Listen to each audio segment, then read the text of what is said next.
Get ready, because in this video, we're going to install a program called Git. Git is a version control system that helps keep track of changes made to files and directories, like how some word processors today have a revision history feature. If you didn't like something you wrote, you can just go back to a previous version.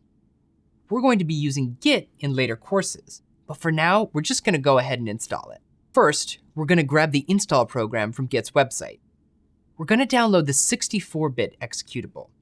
Remember from an earlier lesson that we're using a 64-bit CPU architecture, so we should install 64-bit applications for better compatibility. Next up, you'll see the file extension .exe. This is a little different than the text or image file extensions we've seen up until now. .exe is a file extension found in Windows for an executable file.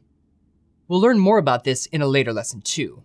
For now, just double-click on this, and it'll ask us if we want to install the file.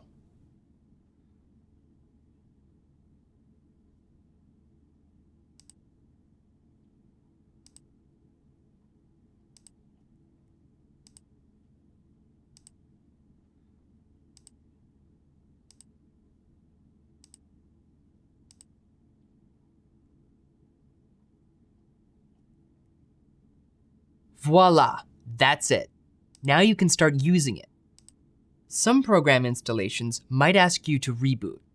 Make sure to do that, since there might be some system files or processes that also need to restart for your new software to work correctly. To verify that you now have Git installed, you can navigate to Add or Remove Programs. From here, you can see what applications are installed on the machine, and there it is. Git version 2.14.1. Let's say you had an older version of Git installed and you wanted to update it to the new version. Luckily, Windows makes it easy for us to do just that.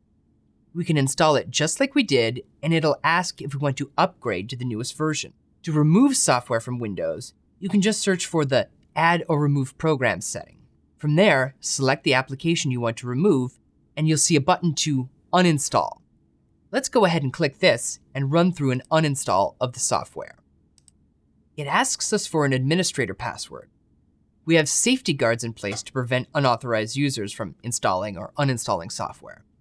We'll learn more about this later, but for now, since I'm an administrator, I'm just going to enter my password and uninstall the software. Once you uninstall software, restart your computer so we can do the necessary cleanup to completely get rid of it.